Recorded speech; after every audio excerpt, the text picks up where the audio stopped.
Vitor, sou neurocirurgião. Peço desculpas aí pelo atraso, tá bom? Tive um imprevisto aqui, mas vai dar certo. Bom, nossa aula é de traumatismo crânioencefálico. Vocês são acadêmicos, não é isso? Isso. Pronto. Responda, quando eu perguntar, se vocês puderem responder falando é melhor, porque eu não estou conseguindo ficar visualizando o chat, certo? Mas, bom, é terceiro semestre, né, turma? A ideia aqui é passar um pouquinho para vocês de uma forma geral do que é o traumatismo crânioencefálico, tá certo?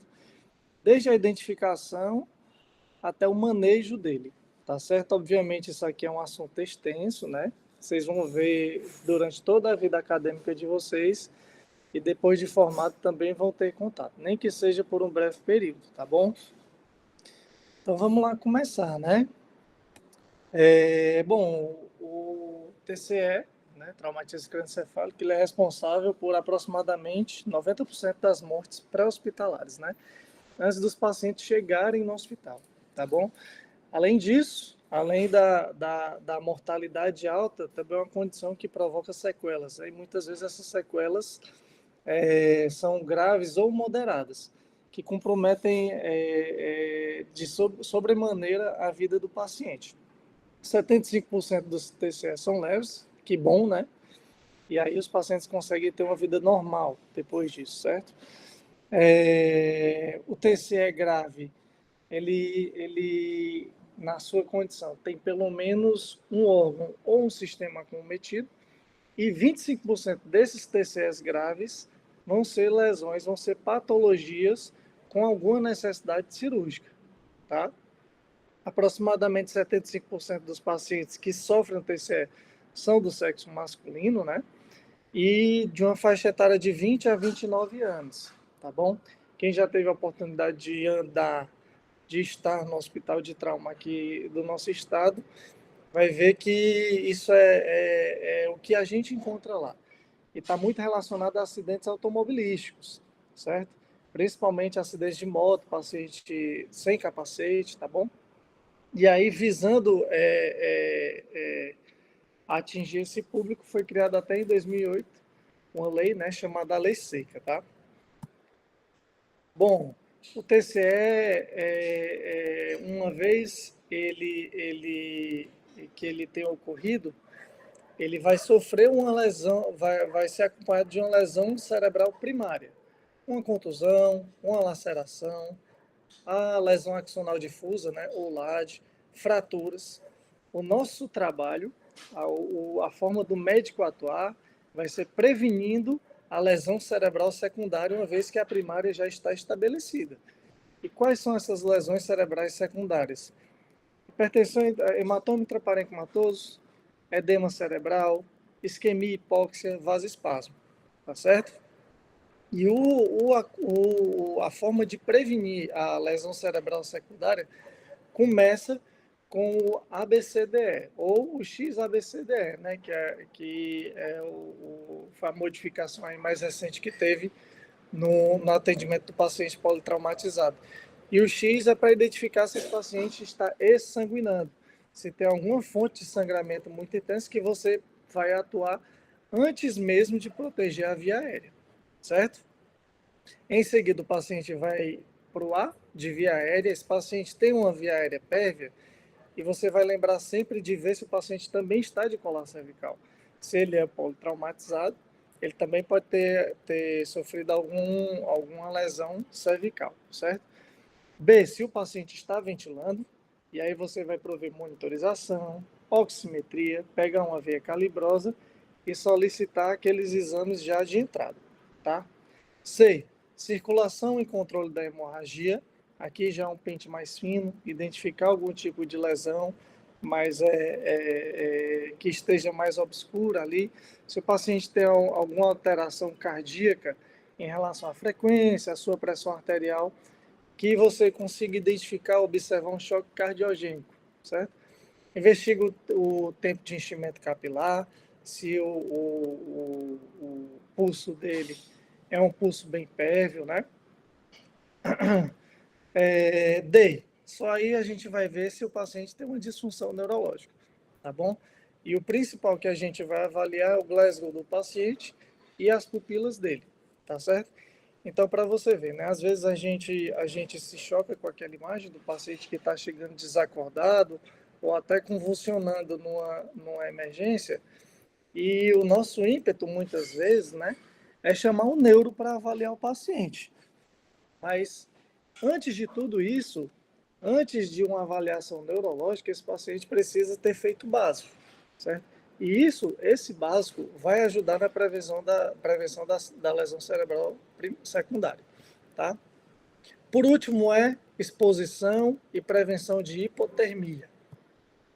E quando solicitar uma avaliação neurocirúrgica? Primeiro você vai identificar o paciente e saber, tentar se informar se ele tem alguma comorbidade. Identificar o mecanismo do trauma. Esse paciente foi um trauma corto-contuso, ele foi arremessado, ele foi atropelado, o quadro respiratório e cardiovascular do paciente está estável. Qual o Glasgow e como estão as pupilas desse paciente? Uma coisa é você falar com o neuro e dizer, ô doutor, tem um paciente ali para você avaliar, ele sofreu um TCE e a gente gostaria da sua avaliação. Outra coisa é você falar com o neuro do plantão, o neurocirurgião do plantão, e dizer, doutor, tem um paciente que está rebaixado, está entubado, e ele chegou ao hospital anisocórico. Com certeza a gente vai dar mais atenção para esse paciente, certo?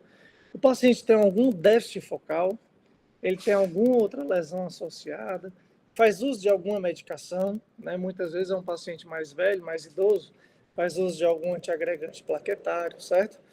E esse paciente já fez algum exame complementar. No caso da tomografia do TCE, o exame de escolha vai ser a tomografia, né? Tomografia de crânio. E aqui, revisando um pouco sobre neuroanatomia, não muito, mas só para a gente compreender que o crânio é um compartimento fechado, certo? Ele é dividido em sua porção supratentorial e infratentorial, certo? Ele tem, abaixo do crânio, ele tem as membranas, né?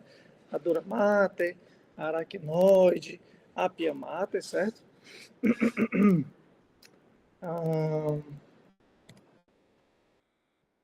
E agora dando um pouquinho mais de atenção para a fisiopatologia, certo?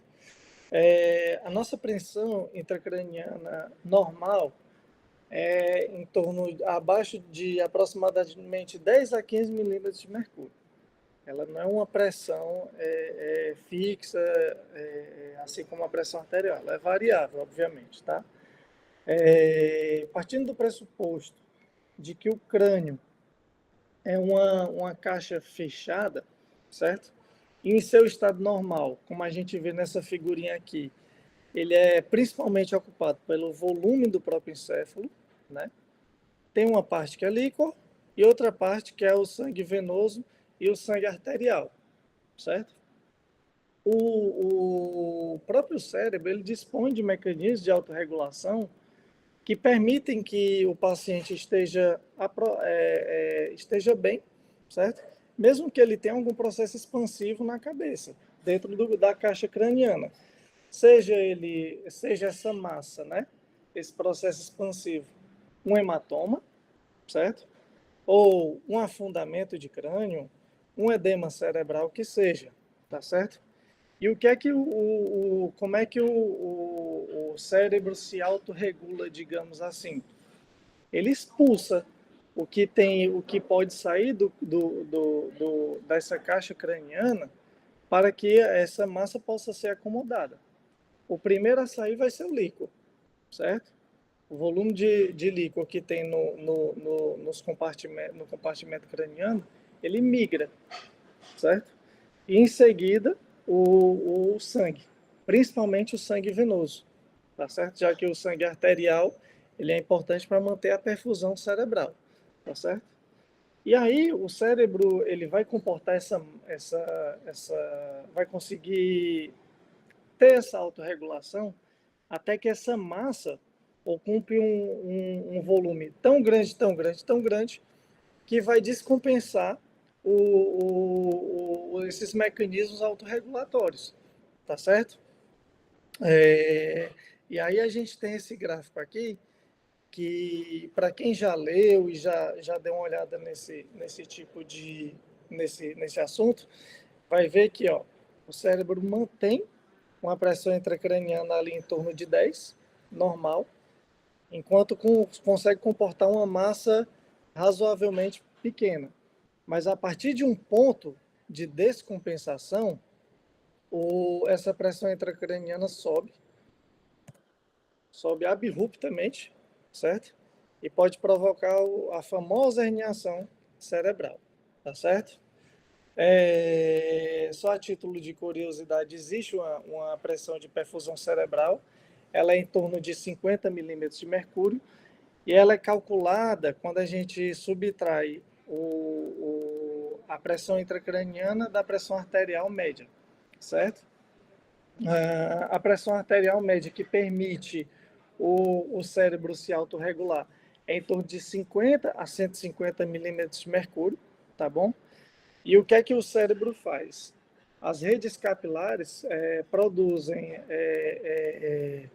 fatores inflamatórios que provocam uma resposta capilar, seja ela de dilatação, seja ela de vasoconstrição, certo? E essa resposta capilar permite que o cérebro regule a pressão intracraniana, tá bom?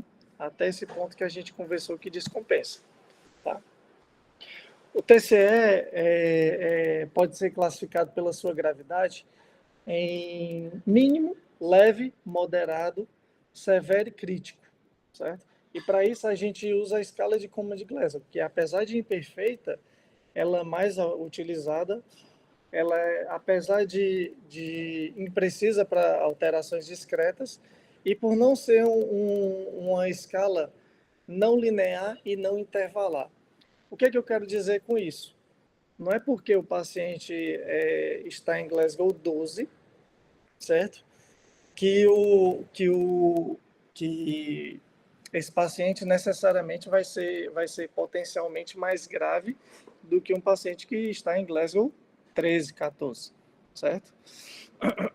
É mais ou menos isso, tá?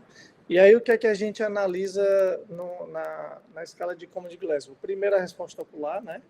4 para abertura espontânea e 1 para ausência de resposta, certo? A resposta verbal, que são 5 pontos, 5 para o paciente que está orientado e conversando e 1 para o paciente que não tem resposta. E a resposta motora, o paciente recebe 6 pontos se ele tiver respondendo aos comandos e 1 se ele não tiver nenhuma resposta, certo?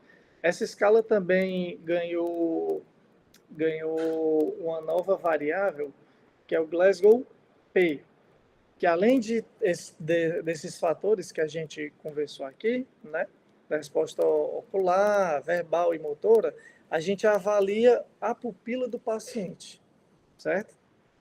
E para cada pupila que está midriática, você subtrai 1 ponto do Glasgow do paciente. Como assim? Se você viu o paciente, ele está em Glasgow 3, e apenas uma pupila, direita ou esquerda, está em midríase, aí você vai dizer que o Glasgow P desse paciente é 2.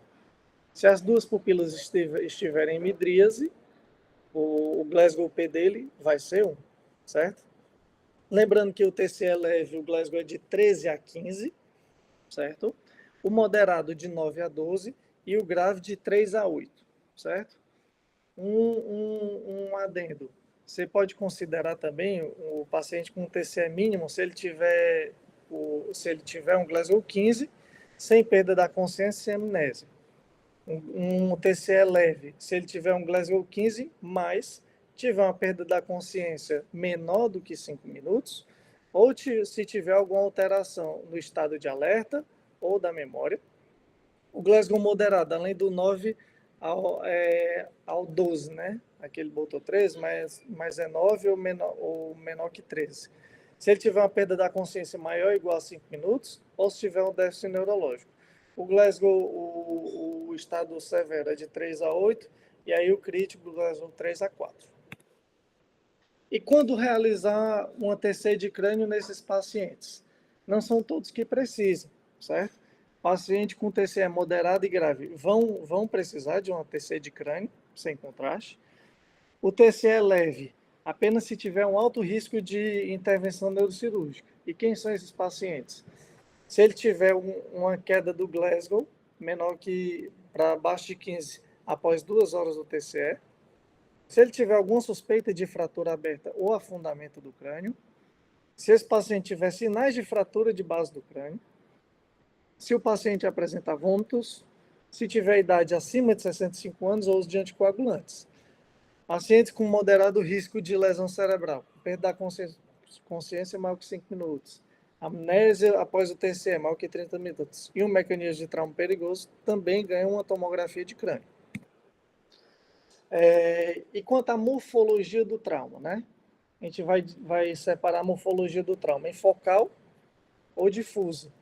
Focal serão as contusões ou hematomas, e a difusa é a lesão axonal difusa, certo? O que seria uma contusão? A contusão, a gente identifica ela principalmente nas porções mais anteriores dos lobos, principalmente frontal e temporal, e você vê muitas vezes essa lesão aqui exemplifica muito bem uma área de edema, né, que é representada por isso, essa hipodensidade, né, essa aparência mais escura do parênquima cerebral, associada a um pequeno sangramento, certo? Eu botei aqui também, ó, se vocês olharem bem, aqui tem uma contusão e aqui também tem uma, tá certo? Uma área de edema, uma pequena hemorragia. Essa hemorragia é um pouquinho maior, mas ainda assim a gente considera uma contusão, tá certo? Quanto aos hematomas, o hematoma extradural, que tem aquele formato, né, de lente biconvexa, certo? Ou o hematoma subdural, que tem aquele formato em crescente, tá?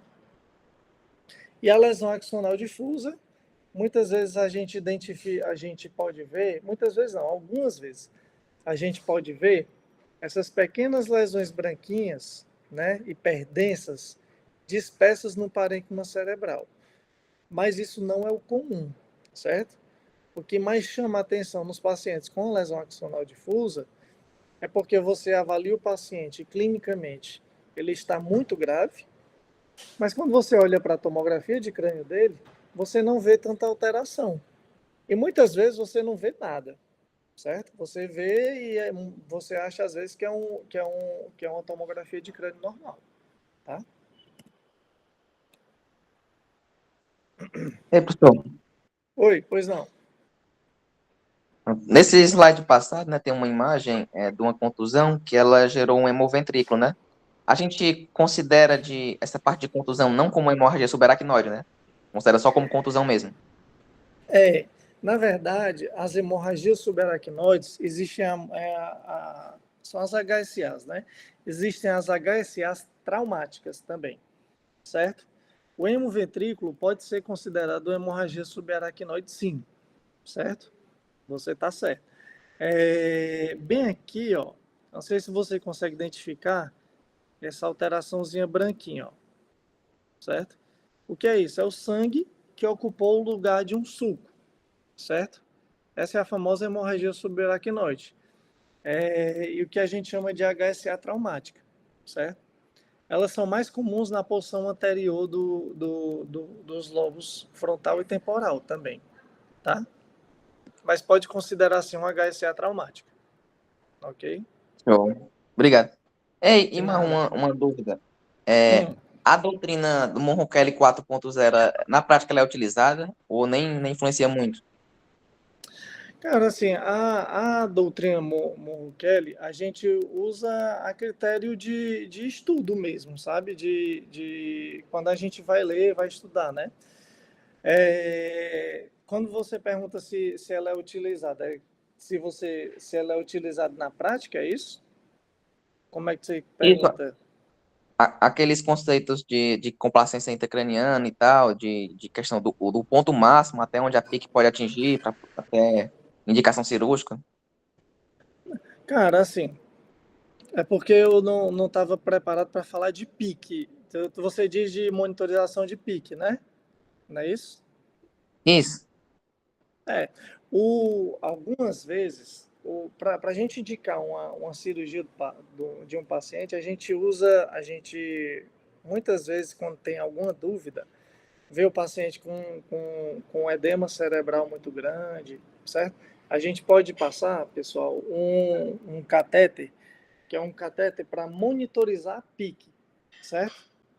Esse catéter ele pode ser inserido dentro do parênquima cerebral ou dentro do ventrículo, certo? Existem esses. E pode deixar ainda na superfície do cérebro, certo? São três tipos de monitorização de pique.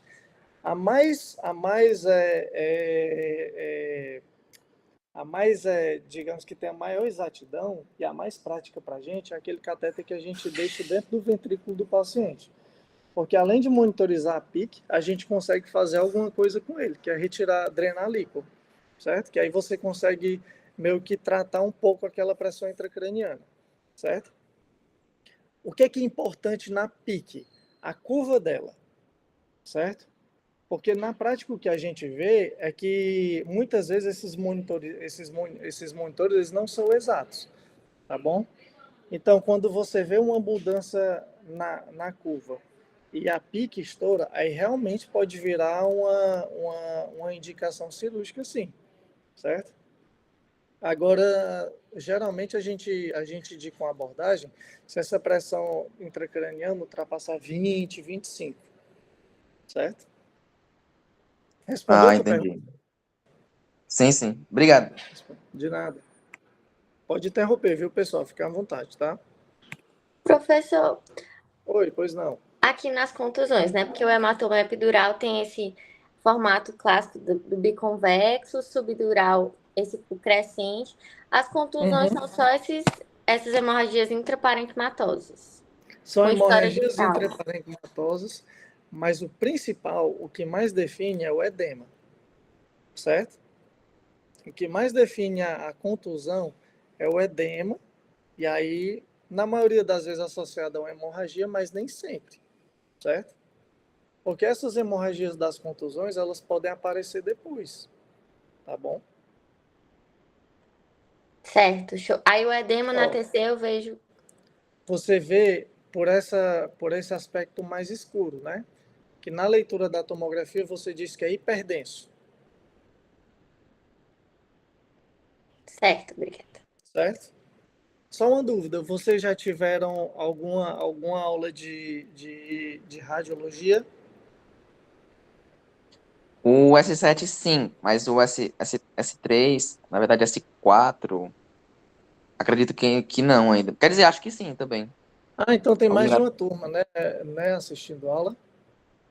É, tem o S7 mais S5, se eu não me engano. Eu acho que eles já Ah, tá, tiveram também. ok. Ah, tranquilo, beleza, pessoal.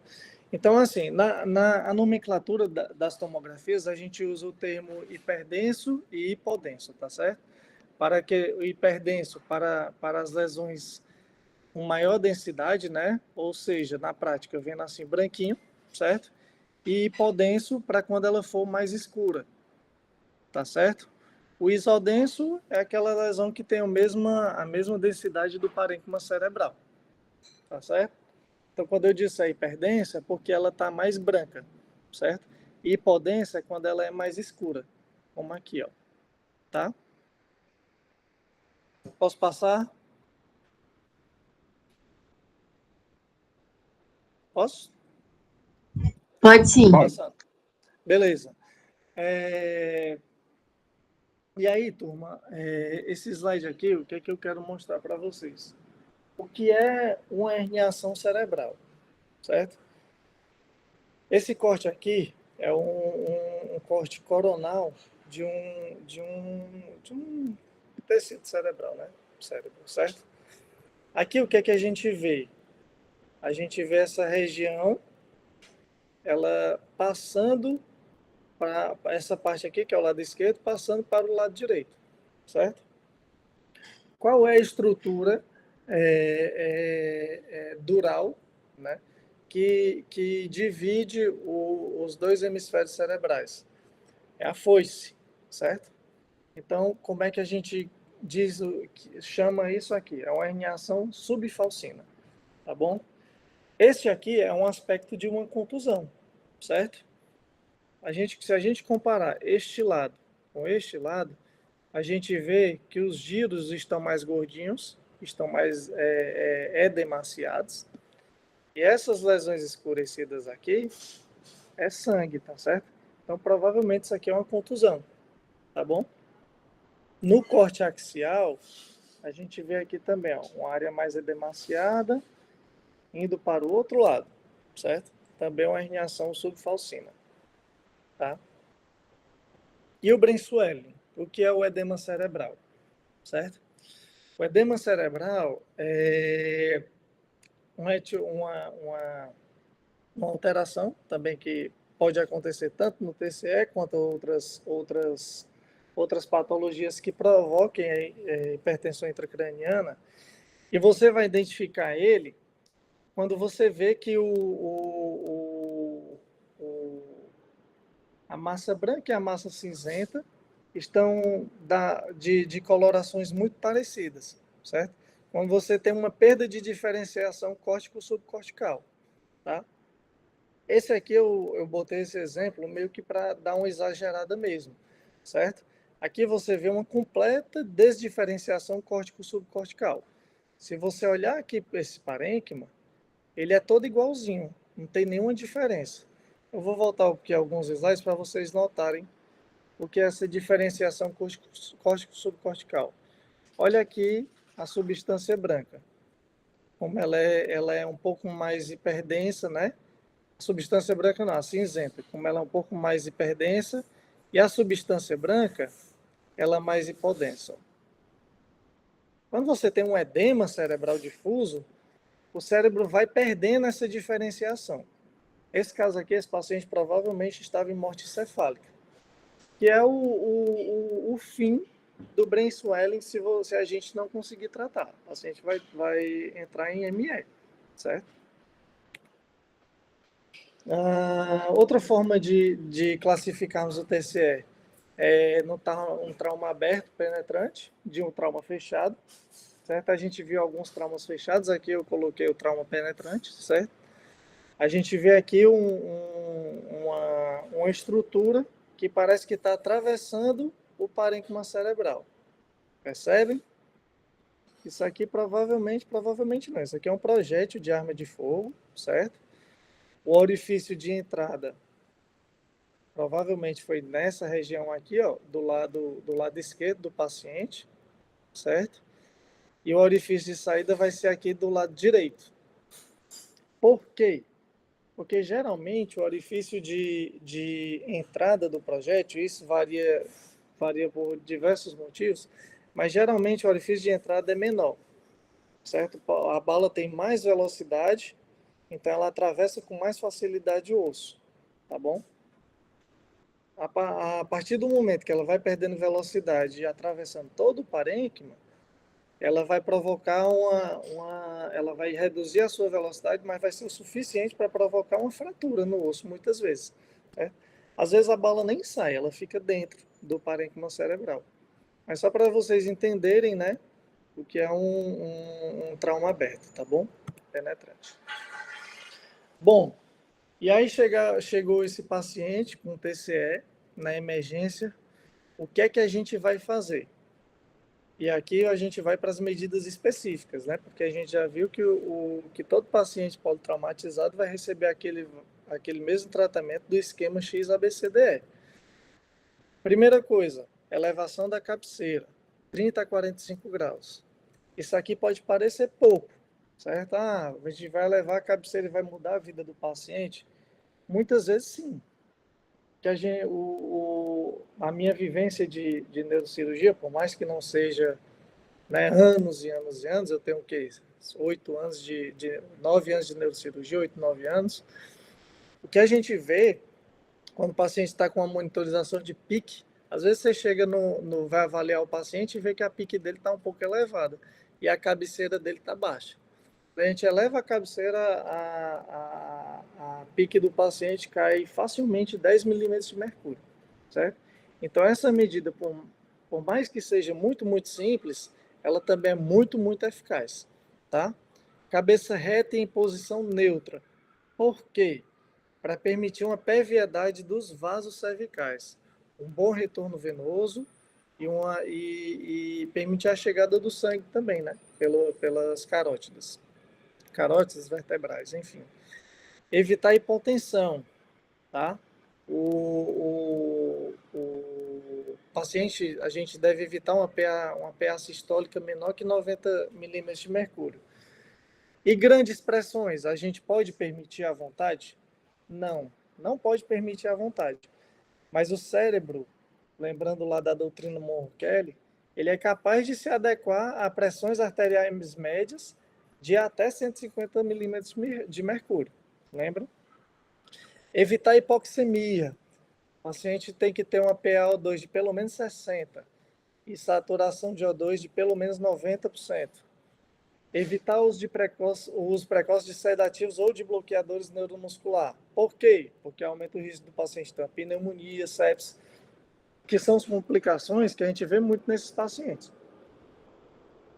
E aí, a gente vai reservar essas medidas para os pacientes que estão em hipertensão intracraniana refratária, pacientes que têm necessidade de intubação orotraqueal e você precisa fazer uma intubação em sequência rápida, que aí você vai usar um bloqueador neuromuscular, ou então necessidade de transporte do paciente. Caso ele seja muito instável, é mais seguro que você manter ele totalmente bloqueado para que ele fique entregue à ventilação e você transporte ele com mais facilidade, tá? O paciente que sofreu um TCE, também é importante que você faça uma boa analgesia, certo? E usar o opioide neste momento não é ruim para ele. Por quê? Porque além de tratar a dor, né, você vai deixar esse paciente um pouco sedado, um pouco mais tranquilo, tá certo? A dor aumenta a pressão do paciente, e se o paciente está sedado, às vezes aqueles pacientes que chegam mais desorientados e mais agitados, vocês deixam eles mais tranquilos no leito, certo? Isso permite um melhor controle da hipertensão intracraniana. E a intubação? Quando é que a gente vai fazer nesses pacientes? A primeira, a gente vai ver se o paciente tem capacidade de manter a perviedade da via aérea, né? Ou seja, um Glasgow menor ou igual a 8, certo? Se o paciente tiver um Glasgow maior que 8, e tiver um traumatismo maxilofacial extenso, como a gente está vendo na foto, também é motivo para intubar o paciente, certo? E aqui, uma coisa que a gente tem que chamar bastante atenção é para os pacientes de fratura de base do crânio, certo? A gente tem que ter cuidado com as medidas que a gente vai fazer de intubação para ele. Por quê? Porque você pode provocar alguma lesão adicional, certo? Lembrando que pacientes com fratura de base do crânio não podem ser submetidos à sondagem nasointeral, tá certo?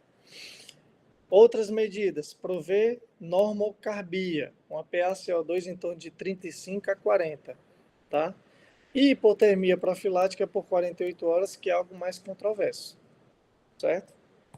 Doutor, eu tinha lido em alguns materiais que algumas drogas no processo da intubação podem aumentar o risco do paciente herniar, né? Isso acontece na prática? Isso acontece com quais tipos de medicação? Rapaz, assim, o que às vezes a gente chama muita atenção, às vezes nos hospitais, é que quem trabalha ali na linha de frente, quem fica na sala vermelha, costuma usar muita ketamina para intubar esses pacientes. Por quê? Porque ela é capaz de prover uma sedação, certo? E uma analgesia, e não modificar muito a pressão do paciente, manter ele normotenso. Por quê? Porque se você usa o midazolam, né, que é um opioide forte, e um opioide não, o midazolam é me fugiu a cabeça agora. Benzodiazepínico. Benzodiazepínico forte, e o fentanil, né, você pode provocar uma queda da pressão desses pacientes. Então, assim, muitas vezes eles justificam dessa forma: se você reduzir a pressão do paciente, você pode provocar uma herniação desse paciente. É verdade? É. Mas se você tem posse dessa informação, o ideal é que você se planeje para fazer uma intubação segura desse paciente. Você deixa uma droga vasoativa preparada e, se necessário, você usa no paciente, certo? Você não precisa fazer uma intubação às pressas. Na maioria das vezes, a intubação é para ser um procedimento tranquilo. Você tem que pré-oxigenar o paciente, certo? Garantindo que ele está bem pré-oxigenado, aí você vai usar as drogas de indução anestésica, certo? O que eu mais gosto de usar, hoje em dia eu não faço mais isso, certo? Mas eu usava muito a etomidato e o fentanil, e deixava preparado numa seringa um shotzinho de noradrenalina, diluído, certo? Se o paciente reduzisse um pouquinho a pressão, eu fazia meio ml, 1 ml que fosse, certo? Para evitar justamente isso, tá bom? E por que não usar simplesmente a ketamina?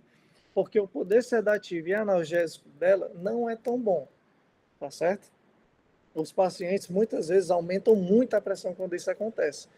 E a gente também não quer que esses pacientes aumentem muito a pressão, entendeu? Então, existe sim essa possibilidade, e quem advoga a respeito das medicações, eles preferem entubar com ketamina, tá bom?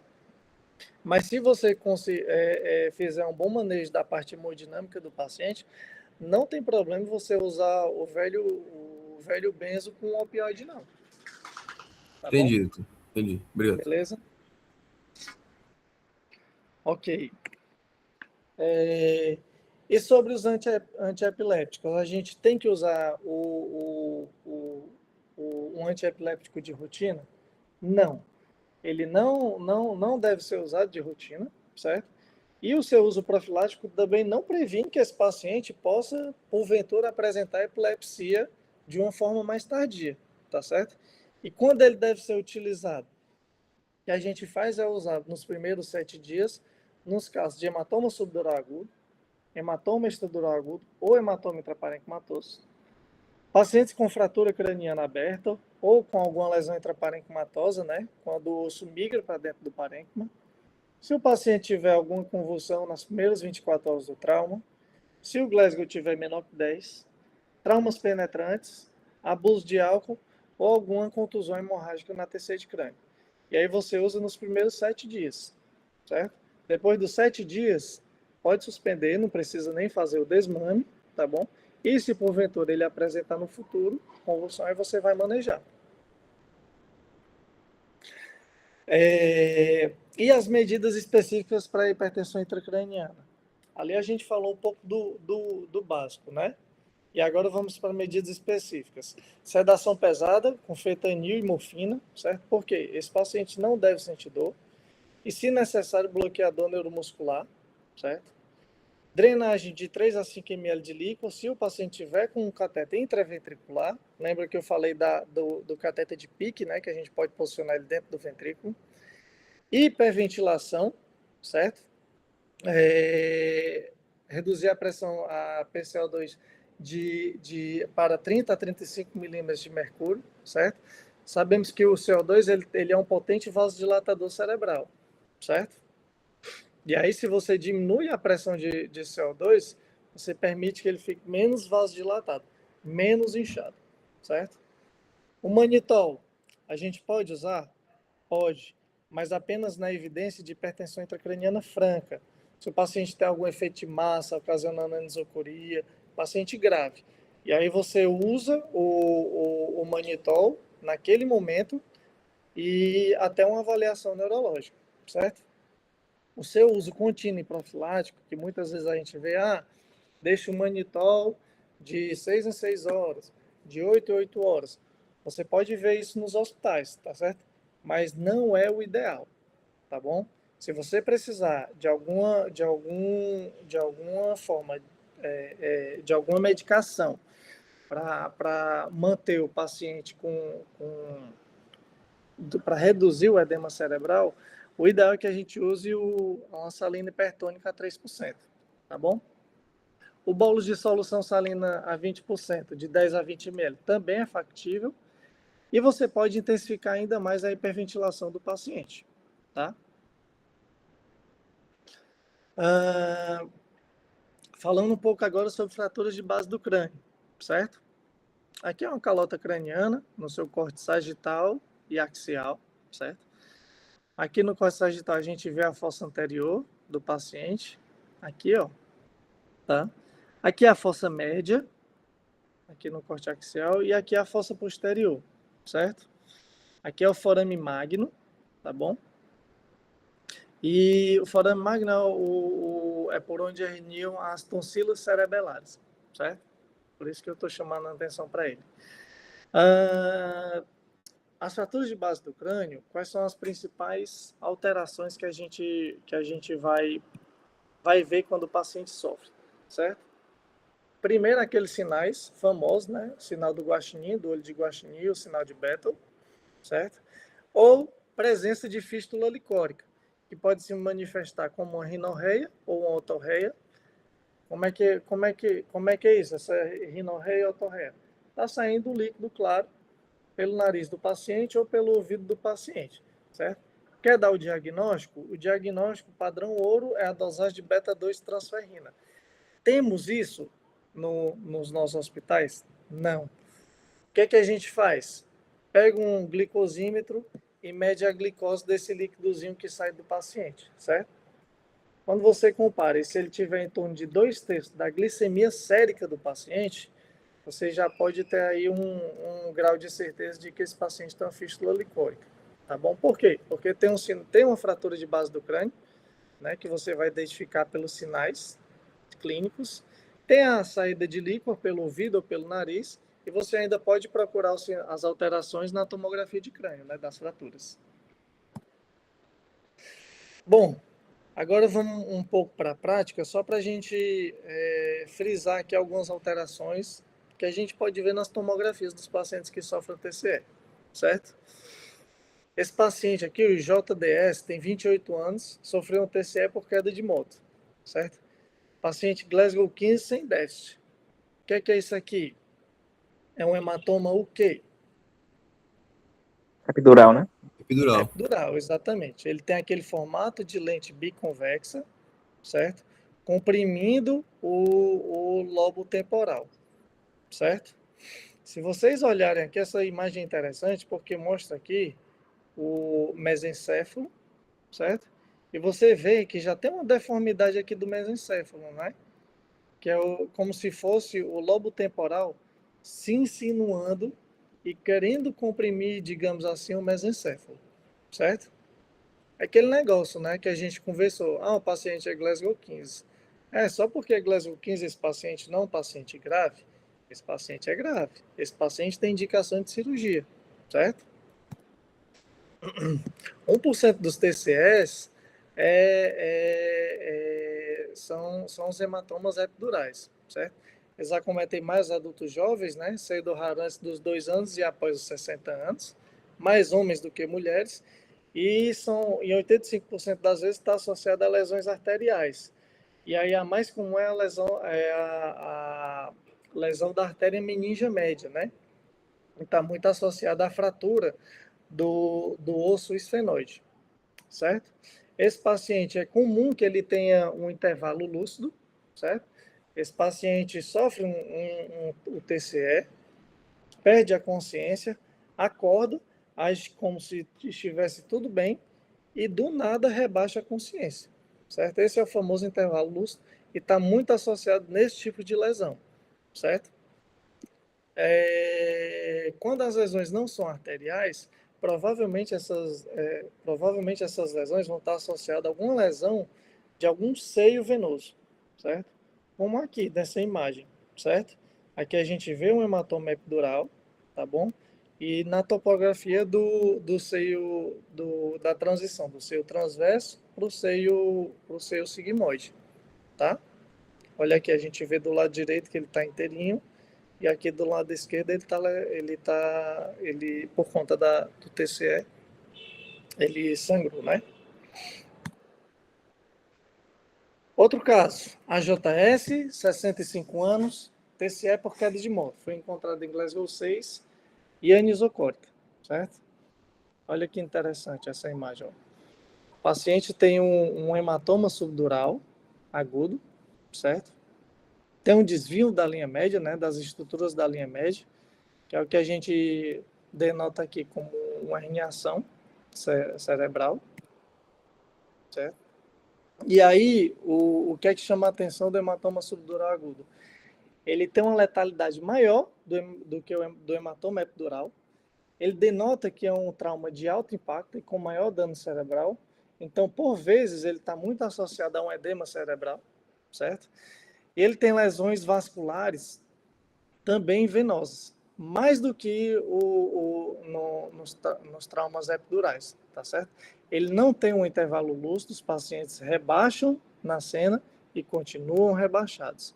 E ele tem uma rápida deterioração, tá certo? Aqui são exemplos ó, de hematoma subdural, hematoma subdural agudo. Aqui é um hematoma subdural na porção superior da tenda do cerebelo, certo? Aqui também, ó. Outro caso, paciente FAF, 76 anos. Ele sofreu um TCE há 2 meses. Chegou para a gente num Glasgow 15, orientado, cooperativo, apresentava uma disartria e uma paresia direita grau 3. Alguém sabe dizer o que é que esse paciente tem? Do Lula, né? Pode Subdural fazer. crônico. É o do Lula. Exatamente. Hematoma subdural crônico, certo, pessoal? Também é um hematoma subdural, mas diferente daquele do subdural agudo, esse hematoma ele acomete mais idosos, certo? E ele acontece por ruptura de pequenas veias, né? Que a gente chama veias em ponte, mesmo por pequenos traumatismos, certo? Seja uma queda da própria altura, seja ter batido a cabeça na maçaneta ou numa mesa, certo? De 20 a 25% esses hematomas vão ser bilaterais, tá? Ele está muito associado ao etilismo, pacientes epilépticos, né, que muitas vezes, quando convulsionam, sofrem algum TCE. Pacientes que têm algum tipo de shunt licórico, né, uma DVP, algo do tipo, coagulopatas ou que fazem uso de antiplaquetários, tá? Aqui nós temos 3 tipos de hematomas subdurais crônicos, certo? E a gente vê que eles têm as suas diferenças, certo? O mais fácil da gente enxergar vai ser o B e o C. Por quê? Porque esse hematoma aqui é hipodenso, certo? Em relação ao parênquima cerebral. E esse aqui, ele é como se fosse um hematoma com traves, certo? E ele tem porções também de alterações hiperdensas, né? Pode ser que isso aqui seja um hematoma subdural crônico e que ele tenha, digamos assim, agudizado, ressangrado, certo? Esse aqui é mais difícil, que ele é isodenso em relação ao parênquima, né? Muitas vezes eles passam desapercebidos. Então tem que ter bastante atenção quando for analisar uma tomografia. Outro caso interessante, certo? Isso aqui é uma criança, um bebê, WBC, 6 meses, sofreu uma queda da cama. Chegou para a gente em Glasgow 15 e sem déficits, certo? Isso aqui é a famosa fratura em bola de ping-pong, tá, pessoal? Essas crianças de até 6 meses de idade, aí é meio que a idade limítrofe para esse tipo de lesão, eles sofrem algumas fraturas que a gente chama de fratura em galho verde, certo? Você não vê que o osso está fraturado, que ele tá quebradiço, né, na tomografia, mas você vê aí um afundamento, certo? Acontece mais em recém-nascidos, porque é mais frágil, né?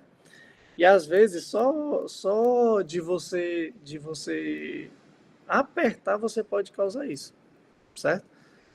Às vezes a criança, né, tem um irmão e o irmãozinho querendo interagir com a criança pode apertar o dedo na cabeça do bebê e aí fazer um afundamentozinho desse, tá?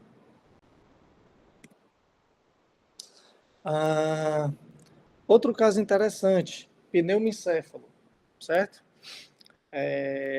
Pacientes que sofrem fratura envolvendo o seio frontal, né, e que podem evoluir com fístula licórica, como a gente discutiu anteriormente, eles podem desenvolver uma entidade chamada pneumoencéfalo, certo? O líquor sai e pelo mesmo lugar que o líquor sai, o ar entra, tá?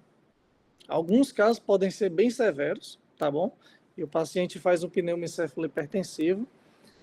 E aqui é um sinal clássico da tomografia de crânio chamado sinal do Monte Fuji, tá certo? É um sinal de pneumoencéfalo hipertensivo. Isso aqui denota uma necessidade de correção cirúrgica da fratura do seio frontal, tá bom?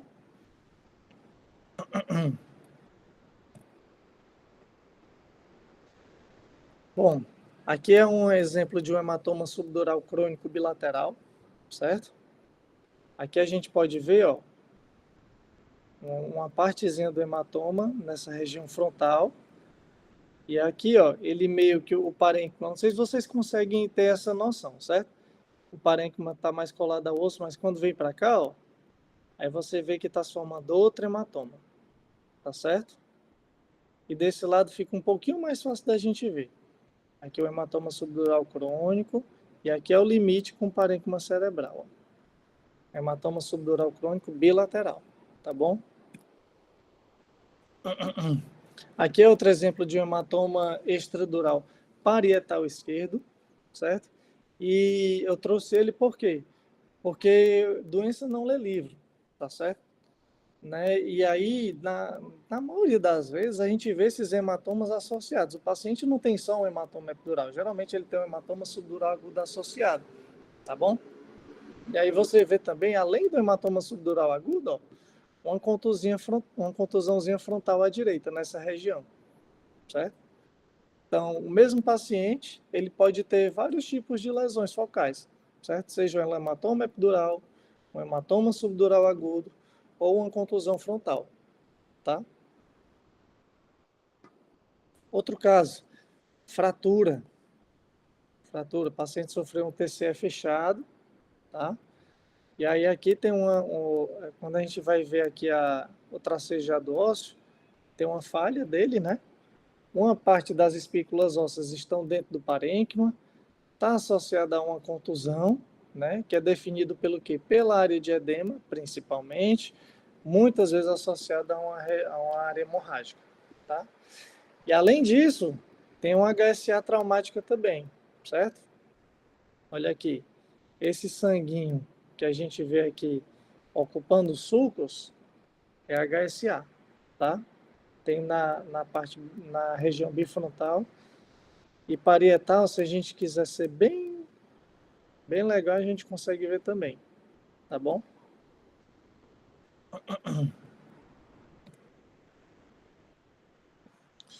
Lesões de golpe contra golpe. Os pacientes vêm com as lesões associadas, certo? E aí, o que é o golpe contra golpe? O paciente sofre o traumatismo de um lado, bateu, por exemplo, a região esquerda, né?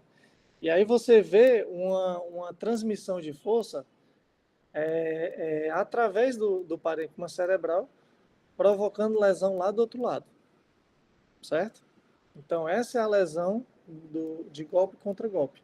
Sempre quando você procurar você avaliar um paciente com TCE, é sempre interessante se você identificar algum tipo de hematoma, seja ele um epidural ou um subdural, você procurar se diametralmente oposto a esse hematoma, você não vê nenhuma lesão, certo? Que aí você caracteriza que o paciente teve uma lesão em golpe contra golpe. E aqui uma contusãozinha frontal esquerda também, tá? Aqui outro exemplo de um hematoma extradural, certo? Tem uma HSA traumática também, frontal, bilateral. Tem edema cerebral, ó. A gente vê que ele já perdeu um pouquinho da diferenciação córtico-subcortical, né? Certo? E é dos dois lados, ó. Aqui também é uma área de contusão. Outra área de contusão. associada a uma lâmina de hematoma subdural agudo, certo? Aqui é uma lesão cortante, né? Esse paciente aqui foi agredido por um facão, e aí provocou essa lesão aqui, e associada a essa lesão, um afundamento do osso dessa região. Aqui no corte coronal, a gente vê que a tábua interna do crânio, ela afundou, certo? Bom, e aí a gente vai finalizar aqui falando um pouquinho da classificação de Marshall. E ela é o que a gente costuma usar tanto para definir a mortalidade, para ter uma perspectiva, e para identificar os pacientes que a gente precisa operar, certo? Quem são os pacientes cirúrgicos? São os pacientes com Marshall 3 e 4. Esses pacientes vão precisar de cirurgia, tá bom? O Marshall 1, que o paciente com tomografia sem patologias visíveis não vai precisar de cirurgia. O Marshall 2, paciente com cisternas presentes e desvio de linha média de 0 a 5 milímetros e sem lesões maior que 25 ml, podem não precisar de cirurgia, tá certo? Os outros 3 e 4, que são mais graves, com certeza serão operados, tá? E aqui a gente tem uma classificação, a diferenciação, né, dos pacientes. Marshall 1, 2, 3 e 4. E aí, o que é que a gente vai levar para casa para estudar e que eu acho que são os pontos altos aqui dessa aula, certo, pessoal?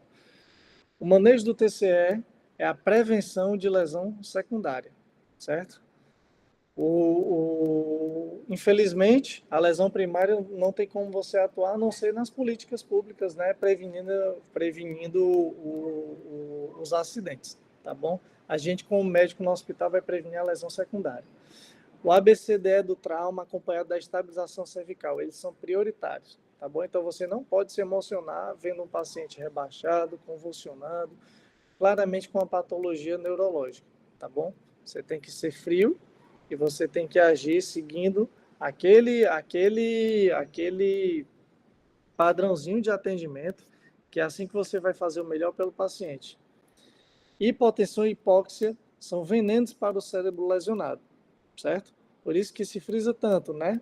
Primeiro, o A, garantiu a via aérea pérvia, e o B, garantiu uma estabilidade hemodinâmica para esse paciente, né? O B, que é a ventilação, e o C, que é cardiovascular, para garantir uma estabilidade hemodinâmica para o paciente. A escala de coma de Glasgow e a supila são os monitores neurológicos mais importantes dos pacientes, certo?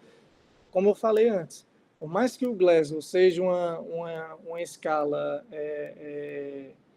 que não nos diz tudo, ela é rápida, ela é fácil de ser aplicada, e quando você avalia a pupila junto, isso já diz muito, já é uma mensagem muito grande, pelo menos da gravidade do paciente que a gente vai encontrar.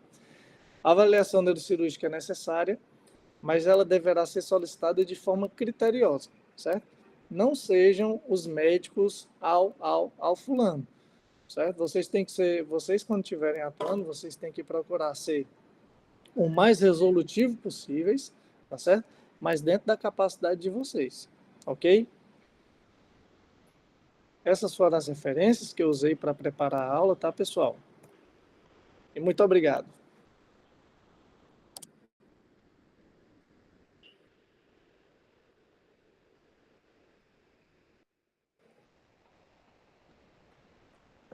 Doutor, só uma dúvida. Oi, pois não. Com quem eu estou falando? É o Tiago. Fala, Thiago. Doutor, o senhor disse que tem a questão dos traumas, né? Que eles estão principalmente associados à artéria meningea média, né? Isso. E aí tem aquele ponto, né? Que é o pitério, que ele é tipo um marcador, né? Para essa artéria. Aí, tipo assim, Isso. normalmente os acessos são piterionais. Cara, é o seguinte, o pitério, a gente nem chama ele de um ponto, certo? A gente diz que ele é uma região. Ela é bem aqui, ó. o epitélio, certo? Se a gente for mostrar aqui para vocês, é bem aqui. Ela é formada pelo osso frontal, pelo osso parietal, pelo osso temporal e pelo esfenoide, tá certo? E aí ele vai estar associado à lesão da artéria meningia média, como você falou, viu, Thiago? Mas não é porque tem uma lesão da meningia média que necessariamente o acesso vai ser um acesso piterional, tá bom? Porque a artéria meningia média, ela pode ser lesionada na sua origem, né? Que é realmente no pitélio, ou um pouco mais à frente, tá bom? E assim, a definição do acesso cirúrgico é muito dependente da morfologia do hematoma, né? De onde o hematoma tá certo? Eu vou até botar, Entendi. acho que na próxima vez eu vou botar uma foto dos acessos cirúrgicos para vocês verem, porque eu estou vendo que vocês às vezes tem esse tipo de pergunta, sabe? Mas tu entendeu, Thiago? O que eu quis dizer? Entendi. Não, entendeu, E né? aí, e aí, nesses casos, tipo assim, sempre, mesmo nos traumas abertos, sempre pede ATC, né? Nunca faz freehand, não, né? Cara, você diz freehand de tentar localizar o hematoma? Isso, por Sem exemplo, sem fazer precisar da neuroimagem? ATC. Isso. Cara, existia, na verdade existia, né? Depois como o exame de imagem hoje em dia é muito difundido, e todo centro de trauma tem que ter um tomógrafo funcionando, certo? A gente só faz uma cirurgia se a gente tiver a imagem do paciente, certo? Já soube de histórias e realmente existia isso de você sair procurando o hematoma, como se fosse uma laparotomia exploradora, né? Botando aqui entre aspas, certo? Mas hoje em dia não se faz mais isso não, porque a tomografia é rápida, leva 5 minutos para você fazer e o freehand é muito mais fácil de você trazer algum problema, provocar algum malefício para o paciente, né? Ah, entendi. Muito obrigado, doutor, Beleza? pela tirar de dúvida aí, pela aula. Foi show demais. Tranquilo, Thiago. Beleza. Doutor, Oi, Rayane. pronto, só uma dúvida também. Naquela fratura em galho verde, né? O Certo. manejo é a abordagem geral mesmo de TCE ou tem alguma especificidade? Geralmente, essas fraturas em galho verde em criança não vai ser uma fratura grande, certo? Geralmente a criança está bem, tá? Então, a gente não vai tratar um paciente com hipertensão intracraniana, tá certo? O que a gente vai corrigir é simplesmente, puramente a fratura. Por quê? Porque um afundamento numa criança, você pode aumentar o risco dela ter epilepsia no futuro, né? Então, tem indicação em tratamento. Aí, as formas de tratamento, você pode fazer uma cirurgia aberta, certo? Você faz a cirurgia aberta e corrige, meio que puxando o osso com um anteparo, um dissector que seja. E se a criança for muito, muito novinha e o osso for muito molinho, você pode usar um método de sucção, tá? Você usa um aparato próprio ou uma máscara pequenininha de Venturi mesmo, ligado a um aspirador, conecta na região que está fraturada, né? Obviamente o bebezinho vai estar sob sedação e aí tenta trazer aquele osso de volta, certo? Mas é uma fratura que, via de regra, a gente tem que corrigir, certo? Certo, obrigada, doutor. Obrigada pela Por aula, viu? nada, Raine, por nada. O que mais, turma? Tudo certo?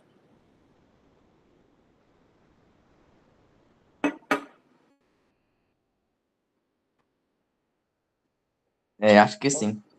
Acho que Só, sim, né, só, Tiagão? só uma dúvida assim, por fora da aula, né?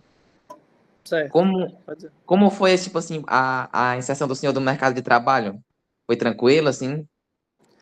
Cara, eu fiz a minha residência aqui no HGF, né? E um dos motivos de eu ter feito a residência aqui no HGF foi justamente por isso, pela inserção no mercado de trabalho, tá? Atualmente,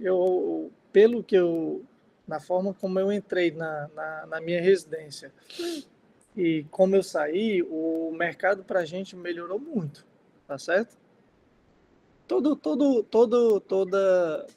Toda especialidade cirúrgica, você vai ter que roer muito osso, né? Assim, você vai ter que atender muito, vai ter que pegar muitos plantões, mas faz parte da nossa vida, certo? Aí, infelizmente, não tem jeito não, tá? A não Entendi. ser que Matheus, você já... tenha algum familiar, né? Seja filho de um neurocirurgião, aí você já pega a rebaba aí, como diz o, né? Mas É comigo verdade. não foi assim, não. E geralmente você é absorvido pelo serviço onde você termina, viu, Thiago? Pelo menos foi Ah, assim. entendi. Aí, atualmente, o senhor tem alguma especialização, tipo assim, coluna, que o pessoal gosta muito, né? Esses fellow. Cara, eu trabalho muito com neurocirurgia vascular na HGF, certo? E aí o que eu faço é a cirurgia aberta mesmo, tá bom? E eu faço endoscopia de coluna, né? O mercado de trabalho para o neurocirurgião, o maior volume de pacientes são os pacientes de coluna, certo? Agora Entendi, sim, minha entendi. preferência, o que eu gosto de trabalhar mesmo são neurocirurgia vascular. Coluna também, eu gosto muito, certo? Mas se fosse para dizer só uma, né? E se eu pudesse viver só dela, ia ser com neurocirurgia vascular. Entendi. É muito bonito Beleza? mesmo. Muito obrigado. Pois é, por nada. Mais alguém? Tudo certo? Pessoal, muito obrigado, certo, pela oportunidade. Fico feliz de ter sido convidado novamente, é sinal que gostaram da aula, tá? Espero ser convidado no futuro também. Se precisarem, contem comigo. E se alguém tiver alguma dúvida, quiser perguntar alguma coisa, ou mesmo conhecer o serviço lá da HGF, onde eu sou staff, tá bom? Fiquem à vontade, podem pegar meu contato com a Rayane, viu? Estou à disposição, tá? Certo, professor. Muito obrigada, viu? A aula excelente. Por nada, pessoal. Tchau, tchau. Boa noite. Tchau, tchau. Boa noite, pessoal. Boa noite. Boa noite.